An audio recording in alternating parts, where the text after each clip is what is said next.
కుప్పకూలిన వ్యక్తికి సిపిఆర్ చేసి ప్రాణాలు కాపాడాడో పోలీస్ కానిస్టేబుల్. భద్రాద్రి కొత్తగూడెం జిల్లాలోని అశ్వరావుపేట మండలం పాకాలగూడెంకు చెందిన తోట నాగముత్యం కానిస్టేబుల్గా దమ్మాపేట పోలీస్ స్టేషన్లో విధులు నిర్వర్తిస్తున్నాడు. ఆయన ప్రస్తుతం మేడారం జాతర విధుల్లో ఉన్నారు. ఈ క్రమంలోనే ఓ వ్యక్తి తన కుటుంబ సభ్యులతో కలిసి మేడారం జాతరకు వచ్చాడు. సమ్మక్క సారలమ్మలను దర్శించుకుని తిరిగి నడుచుకుంటూ వెళుతున్న సమయంలో ఒక్కసారిగా కుప్పకూలిపోయాడు. ఆయన పరిస్థితి చూసి ఆ కుటుంబ సభ్యులకు ఏం చేయాలో తోచలేదు. చుట్టుపక్కల భక్తులు కూడా చూస్తూ ఉండిపోయారు.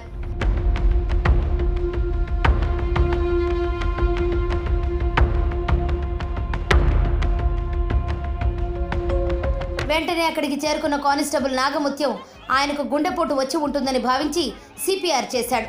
తన శక్తినంతా ఉపయోగించి బలంగా గుండెను ఒత్తడంతో కాసేపటికి ఆ వ్యక్తి కోలుకున్నాడు.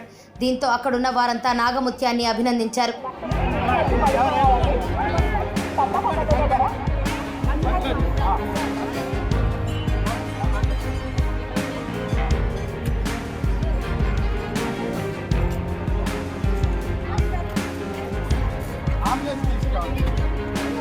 విధి నిర్వహణలో ఉన్న సమయంలో సమయస్ఫూర్తితో వ్యవహరించిన తీరు, సిపిఆర్ చేసి ఒక వ్యక్తి ప్రాణాలు కాపాడినందుకు ఉన్నతాధికారులు నాగముత్యాన్ని ప్రశంసిస్తున్నారు.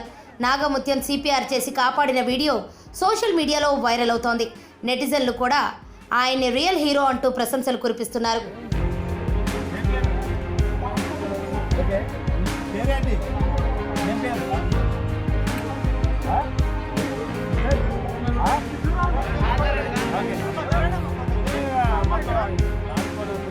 చేసుకోవాలి. మీద పడుతున్న కాలాడుతున్నా